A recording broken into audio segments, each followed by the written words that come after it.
Hello, my name's Emma Thayer. I am Link University tutor to St Cyres School in Penarth, and I'm here talking with my student teacher who's currently on placement in St Cyres.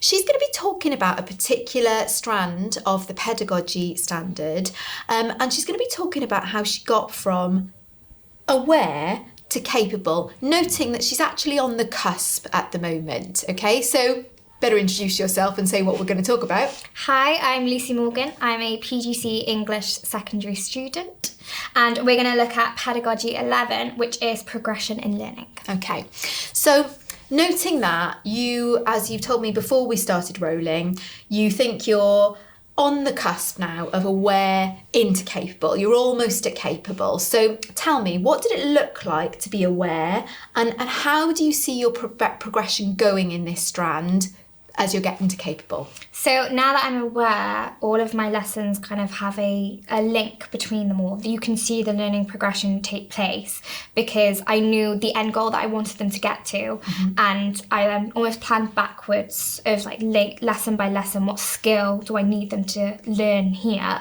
so that they can do it at the end. For example, with the GCSE, I only had a month before they actually had their GCSE. So I looked at the things that they needed to revise, skills that they kind of had grasped but needed a bit more fine-tuning just so that they could get the higher grades. So I then set lesson by lesson, kind of like incrementally, what skill was that, and slowly but surely. And then with their GCSE, I kind of all consolidated all the skills that they learned, and I could see it then when it happened.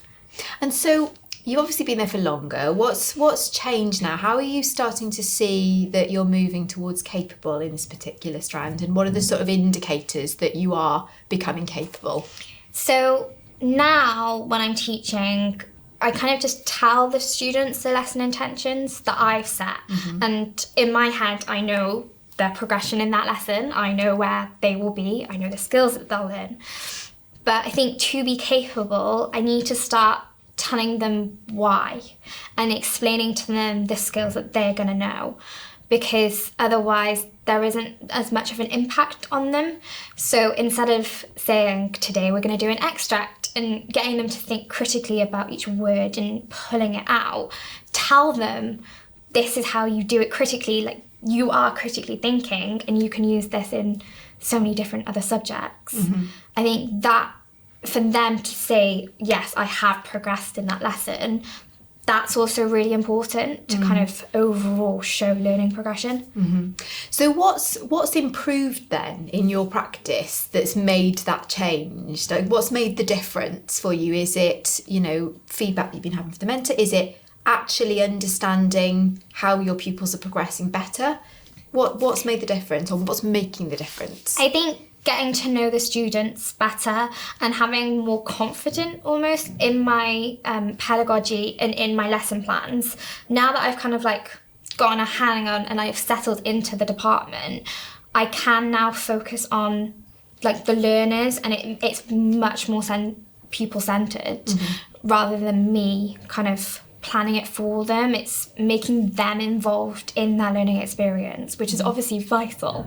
And now that I've got a better relationship with them, I'm able to see where they need to individually progress, and they can we almost collaborate together on that.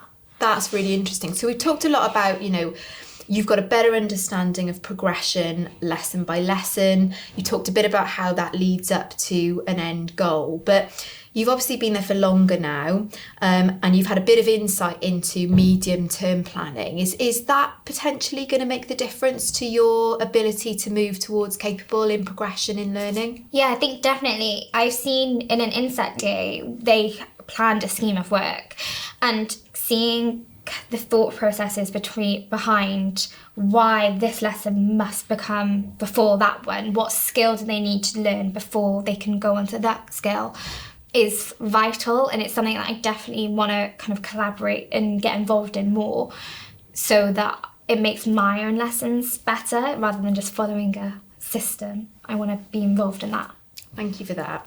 So you've already hinted at some of the other standards that chime with and might have had a bearing on your progress in this particular strand. Can you tell us a little bit about that?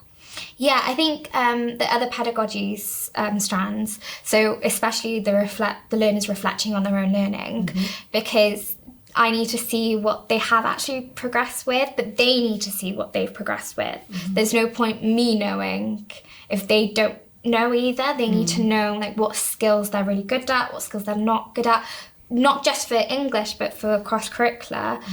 That's really important. I think collaboration, C1 and 2, are vital to work not only as a department but area of learning experience, to kind of create schemes of work that have similar skills that they can use in other disciplines is really good.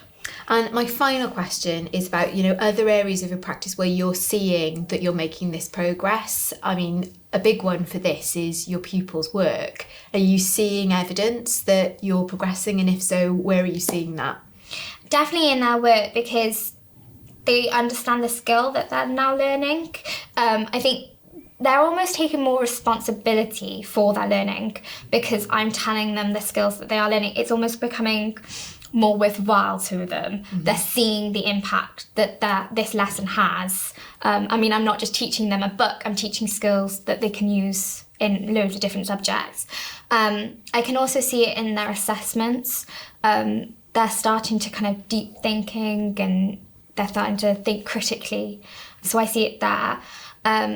And then for me, I'm also seeing it in my lesson plans and in my own reflections, because I can see how what I'm doing is impacting them and then what I need to kind of change or tweak to make it a bit better for them and my own pedagogy. Lucy, well done. It sounds like you're making great progress and good luck for the rest of CP1. Thank you.